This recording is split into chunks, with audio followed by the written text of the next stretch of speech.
from our audience, favorite real estate transaction deal you've done. Start us off, CJ.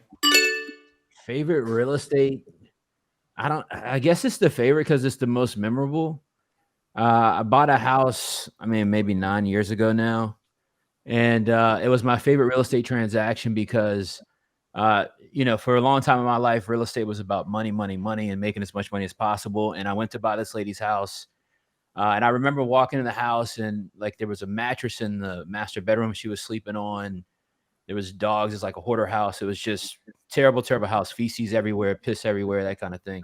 And I remember being very judgmental in the beginning of that process and just thinking about what I was going to get from it. And I was getting a home run deal. At the time, it was my biggest profit potential deal ever. And children in the house, that kind of thing. And I remember somebody helped me pause for a second and realize like what I was doing for this family that had gotten themselves into this situation. And the deal then became about, we still obviously made a lot of money, but the deal then became about giving them some money back, helping them with some resources. We gave some money up front for the lady's son, the homeowner, to be able to get into rehab initially and help them get into a better, place to live. So it's just the one that always kind of sticks out when people ask that as being the favorite, not because of the profit, but because, I felt like I grew in the deal itself and was able to help somebody along the way. And I think that meant a lot. Nice. Love that giving back, and how fitting on 420 that you talk about that story with rehab and being able to, get him the help that he needs. Absolutely. Next up, RJ, what about you? What's your most memorable deal? Yeah, I'm going to go with our 1,000-day short sale in Hawaii. So this is a property. It was 8,800 square foot building right on the bay. And it's a beautiful single family home that had been cut up and converted into where she was renting out the rooms, which is common in Hawaii, but it wasn't permitted to be done this way. And so she got foreclosed on by the first lender. She had a second mortgage, and then she had as well as $250,000 in fines from the city and the county.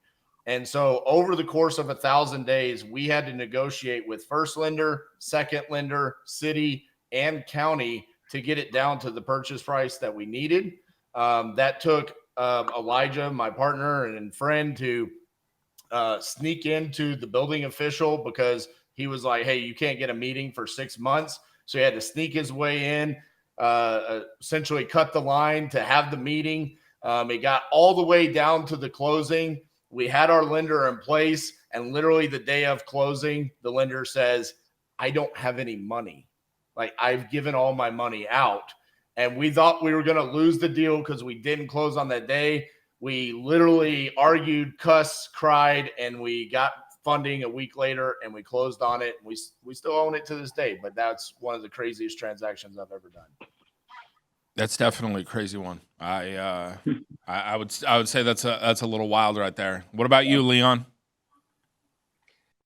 I've got a few stories like CJ's, and outside of my next transaction, which is generally my favorite one, the next one, my most favorite of all is, you guys know me pretty well now from this show, that I'm a big relationship person, and I think all of us on this panel are. I had a private investor that came to me that had a fourplex that he wanted to. There had been one of the 4 apartments rented in this fourplex for the longest time, and he'd owned it for 30, 40 years. And he wanted me to look at it, and then said, hey, would you buy this from me and I'll give you a great deal on it. And I had no clue why he wanted to sell it to me. He had no kids. Come to find out later, he was dying from pancreatic cancer. And he, for whatever reason, because of our relationship, said, I want you to have this. And, it's one of those where he didn't want his wife to have this burden.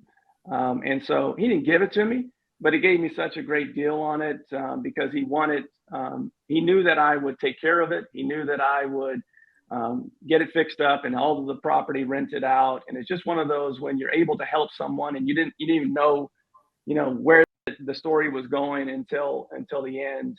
But it's my most memorable and most favorite transaction. Damn, getting us in the heartstrings there, Leon. Love that though. Absolutely love it. Steve, what's your favorite transaction that you've ever been a part of? Well, it's not going to be as heartwarming as these other guys. I can say that's for sure. For me, it was the deal that we got to do where we added a lot of creativity to it. Right? It was a deal where there were 4 siblings, and it was a probate situation where each of them owned a quarter. And at some point after mom passed, the oldest brother attacked the other 3 siblings with a Louisville baseball bat, forced them out of the house. And so they hated each other, obviously. And the house was worth about $140 when we first reached out to them. So, about $35K each one has enough that it was worth to them.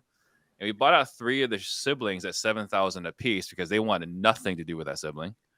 And so, we're $21,000 in for 75% of the property. We then enforced a partition sale, got him to agree to sell to us through the judge, split the lot. And so we bought a property that was worth $140.